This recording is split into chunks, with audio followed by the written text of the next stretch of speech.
Great. Well, thanks. Yeah, I'm Michael Briscoe from Colorado State University, Pueblo. Um, and I'll be talking about working time and meat consumption.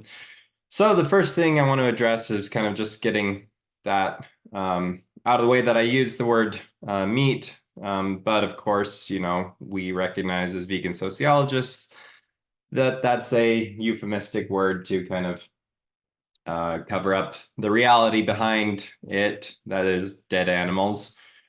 Um, but I'm just, using that term for clarity's sake here and connecting to other research. And in particular, I'll be talking about red meat, which includes meat from cows, sheep, and goats. So I'll begin the presentation by talking about other research on working time, and then talking about working time and meat consumption, and then how I have begun to study this using the ISSP survey, and then the results of a ordered logistic regression, and my conclusion, which, not to get ahead of myself, but the finding is that lower working time is associated with the reduced odds of red meat consumption. So I know I'm preaching to the choir here. A lot of this information is going to be familiar to many of you, but red meat consumption brings a host of problems for people, from the human health to the environment, and then, of course, to the animals. In terms of human health impacts, it's associated with increased risk of stroke, cardiovascular disease, and multiple types of cancer. Meat consumption in terms of the environment accounts for 15 to 24% of greenhouse gas emissions, drives deforestation, and uses and pollutes large amounts of water. And of course, there's a major impact on the animals themselves, where every day 900,000 cows, 1.4 million goats, and 1.7 million sheep are killed. And the vast majority of these animals, at least in the United States, are grown on concentrated animal feeding operations, which raise animals in cruel conditions. So for all these reasons and more, sociologists need to investigate the social drivers of meat consumption, which people have. But working time currently hasn't been investigated in terms of meat consumption. What has been looked at with working time research is environmental and human well-being. So sociologists have found that a reduction in working time is associated with decreased environmental degradation, including some research I've been lucky to be included on. It's also associated with improved human well-being, including increased life expectancy and lower risk of heart attack and stroke. So the One Welfare kind of theoretical framework argues that human, animal, and environmental well-being are interconnected. And so looking at this past research on working time in humans and the environment, seeing the positive impacts that a reduction in working time has in those areas, it makes sense to theorize or suspect that working time is also associated with animal welfare. And to this point, I have a forthcoming article that looks at shelter animal save rates, and finds that a reduction in working time is associated with a higher save rate. So in this presentation, I'll be analyzing the relationship between working time and red meat consumption. But first, I want to talk about some differences in terms of working time and the effects that it has on the environment and humans, or why it has those effects. So sociologists talk about this in terms of compositional and scale effects. Compositional effects are the ones about how people spend their time. So as people work less, they change their behaviors. For example, they might recycle more often, walk somewhere instead of drive, cook less environmentally intensive food, engage in gardening, exercising, or just more time relaxing. We don't always need to be filling up every hour of the day. So compositional affects the way that people spend time. On the other hand, there are also scale effects, which refer to kind of this question of economic growth. So as people work less, there is less economic growth and thereby less harm to the environment, slowing down the treadmill of production.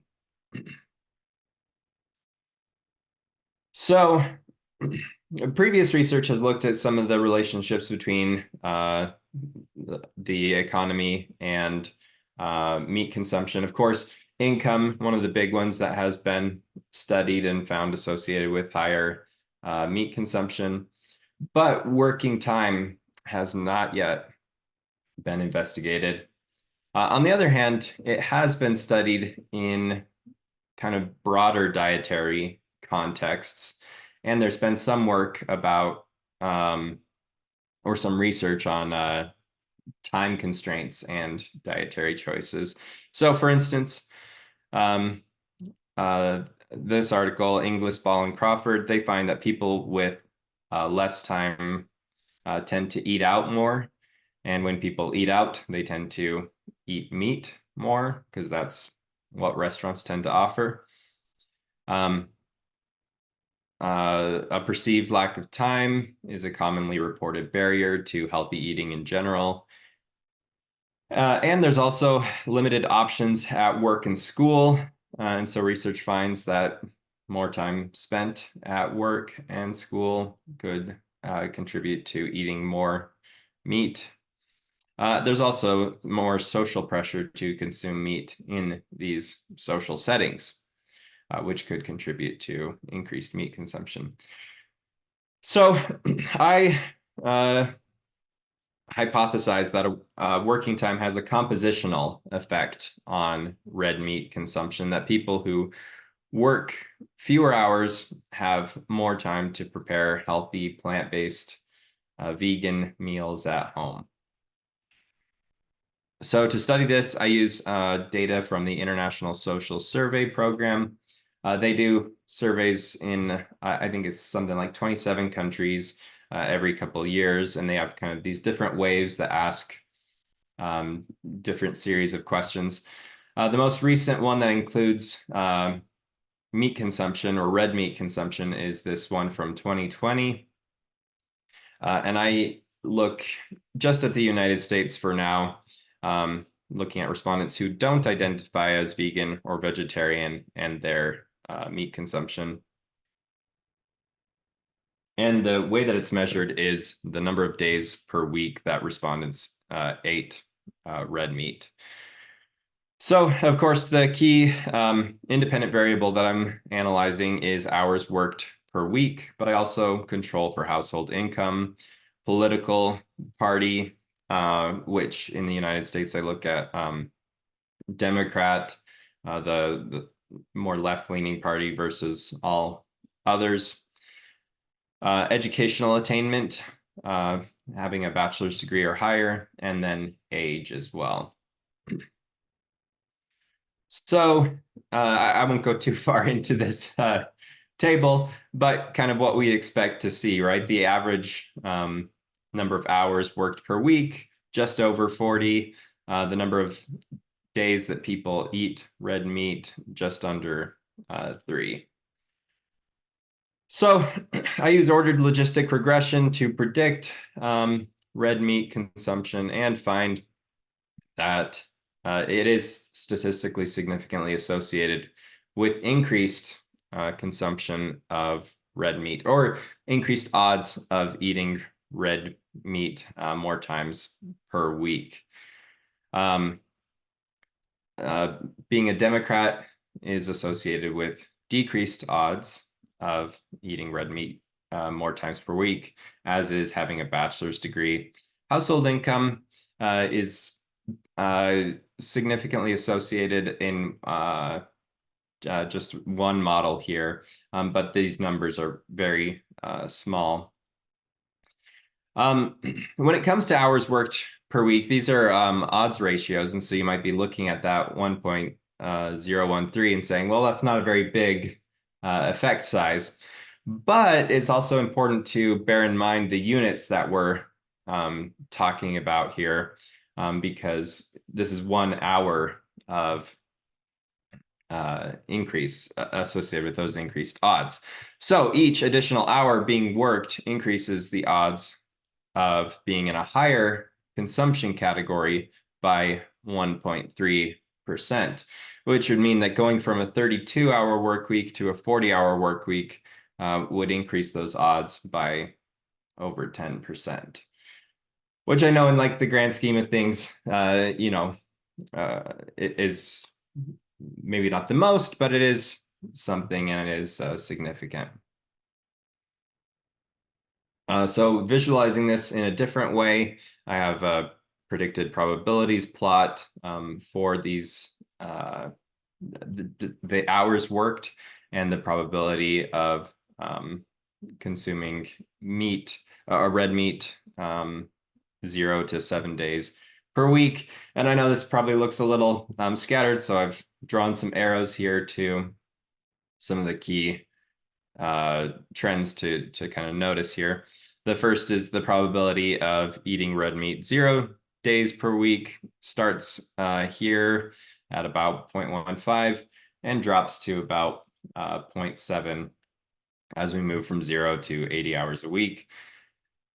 On the other hand, eating meat 7 days a week rises from about 0.5 to about 0.1, and that trend is similar for 6 days a week, for 5 days a week, for 4 days a week, and even for 3 days a week, whereas eating red meat 0, 1, or 2 days a week are I'll have that negative association with the hours. So what does this mean? It means that longer working hours are associated with increased probability of eating red meat more days of the week. And this does support my hypothesis in the idea that a reduction in working time could benefit farmed animals as less are consumed. There's also those findings about political ideology and education, which are significant predictors of how much red meat someone will eat. And so I suggest that we need to increase our investment in education and also work to try to reshape these ideas about nationalism and identity around meat. But the key takeaway there is that a reduction in working time may be a promising strategy moving forward to help animals, the environment, and humans. That being said, there are some limitations that I want to address. The first is that this is a cross-sectional analysis of a single country, the United States, and that it has a focus on red meat, which might be not capturing the full picture. Data have suggested that people with a higher income may shift to eating other types of meat that they perceive as healthier, chicken and turkey, for example, which could actually have worse animal welfare impacts. So future directions for this research include a focus on meat consumption more broadly, including an analysis of animal lives as kind of that dependent variable as compared to kilograms consumed or the number of days eaten.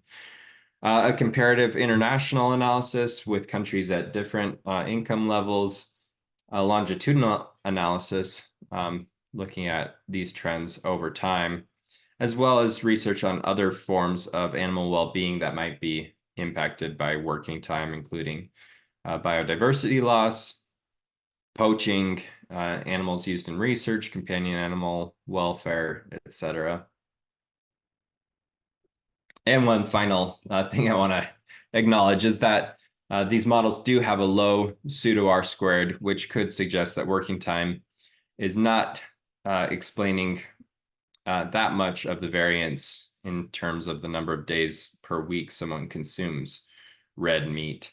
And so more research is still needed, as well as caution in generalizing these results broadly. But to conclude, working time reduction is a degrowth policy that's gaining in popularity, been shown to have positive impacts for humans and for the environment. And this study contributes to that growing body of literature by showing that higher working hours are associated with increased odds of eating red meat more times each week. Thank you. And there's my references. I know we don't have time to look at them, but thanks. So this isn't a presentation based on research, rather something I would call food for thought. And it is based on my experience, how I was introduced into the degrowth movement. Okay, so in 2018, I was reading an article, short article by Federico De Maria. One of the people who is doing, from one side he is degrowther, from the other side he is also researcher, based on one of the Spanish universities, and he wrote to Global Dialogue an article about degrowth. And I was a person who was cooperating with Global Dialogue, and we were translating the articles to Polish. And while I was reading it, I just felt so moved because it was so vegan. I was just amazed that there is something, a kind of alternative to capitalism, and I didn't know about it. And now I know, so I can be the growther. For me, it was obvious that it is something for me, and that many of those ideas are already in my agenda. So I was searching why there is no mentioning about plant-based or veganism. Nothing. I wrote to Federico De Maria because in the article he mentioned that they published a book, and the book is now translated to many languages. So I asked whether anyone wanted to translate it to Polish, and also to ask him about the vegan agenda and why I don't see it inside this article or in the book. And he said that, of course, some of the people in the movement, they are vegans, but they don't include veganism, not officially. And I will come to that, why not, at the end. But they are open to veganism, and they most of the conferences they have serves vegan food, so they are most of them are vegan. So it was also a little bit of shock, because if they are vegans, why they don't want the vegan agenda in the degrowth agenda? Very suspicious. And I decided, okay, we will translate the book to Polish, and I did. I translated and then consulted with people who are economists, and because I wasn't sure whether the vocabulary was right. And I asked whether they, as Polish degrowthers, would like to add a chapter about veganism, as some of them are also vegan. And it was very not pleasant talk, because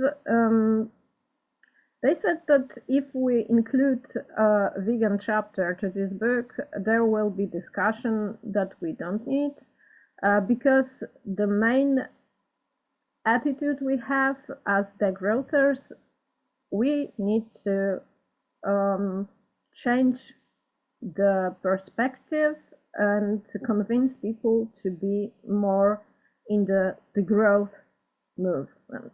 So, okay, I agreed, even though those specific parts of the first article I translated were really something that for me were connected with veganism, because decolonizing the imagination is something that we do as vegans. Many of the presentations today were also decolonizing the imagination. We are implementing other possible worlds or building another society.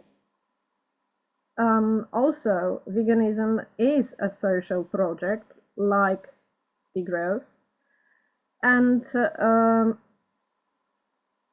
care is something that we also use to better understand the issues we are researching.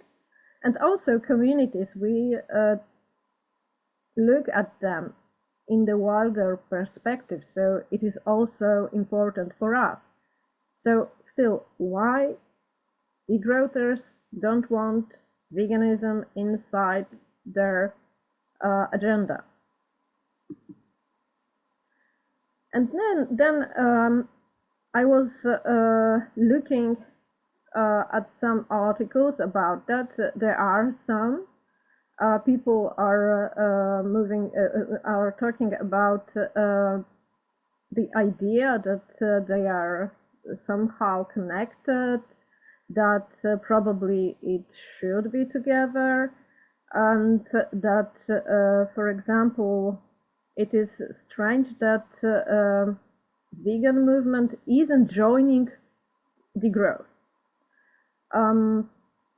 So I started asking people who are degrowthers and who are vegans, what are their point of view? Why vegans don't join degrowthers, and why degrowthers don't join vegans? Maybe together their work would be, I don't know, better. There will be more people engaged in the subject.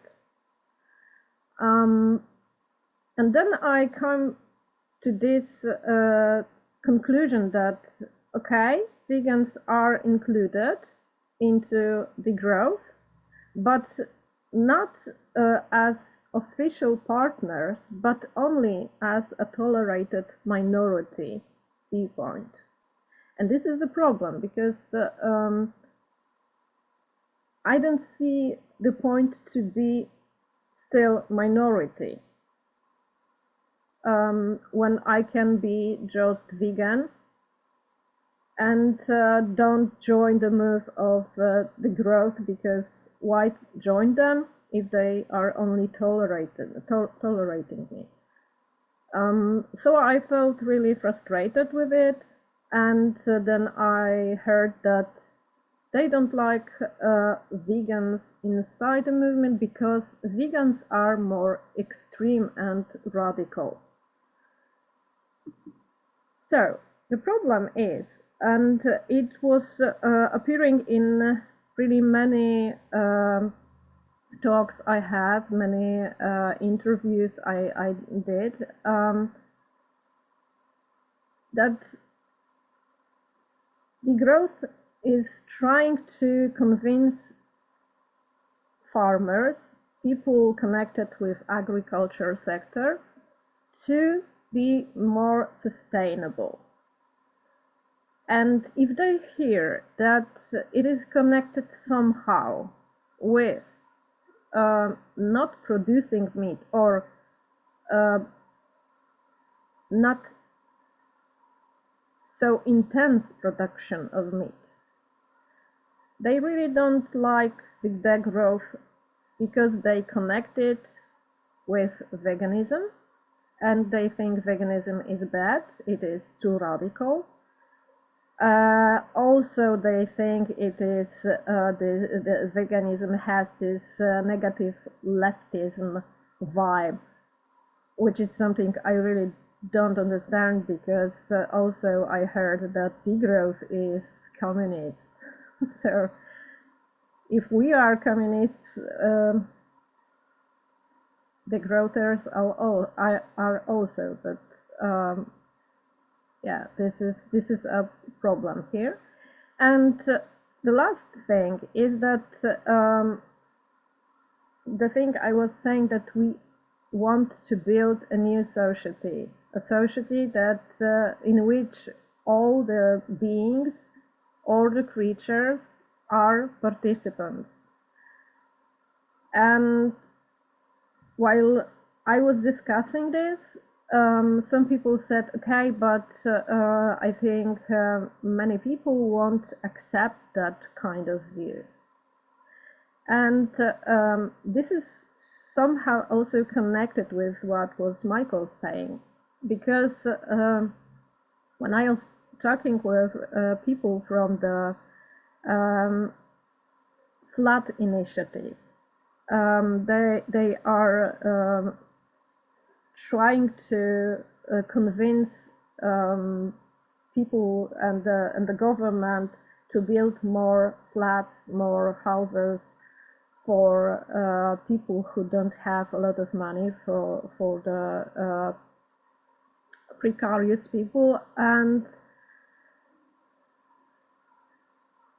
if I tell them that, okay, you can have degrowth within which you will have the opportunity to work less and still have the same salary, they don't agree with it because they feel that it is tricky. All the things that they see in the degrowth agenda, they feel it is not something they agree with, even though they are deeply in this movement, even they don't call themselves degrowthers, they are there. And when I talk about this wider society, there is a problem that people don't like seeing, for example, the dogs or the cats, or I don't know, the pigeons, which are outside, as part of the society. They don't want to see that kind of world, and they don't want to be in that kind of world. So the problem with veganism not being a part of the degrowth agenda is really something that is my big disappointment, because I still feel that I'm vegan, I'm degrowth, but I cannot do anything with it because I'm with this movement, with one movement or with the other, not together. And I think that veganism really should somehow look into those degrowth, in this degrowth agenda, in those specifics, and try to find some connections like Michael did,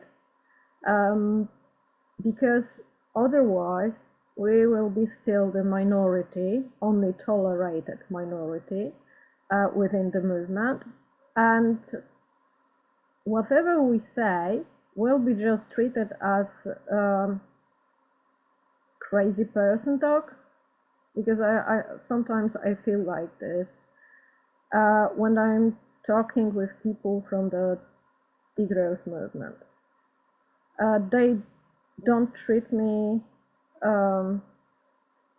like a person who really have something to say,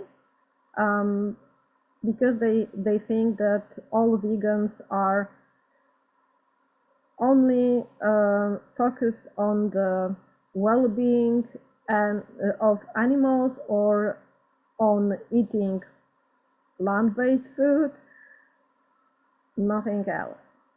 Maybe it is true, but I think it would be good for degrowth movement, zero waste movement, vegans to join together, because then we won't be just three minorities.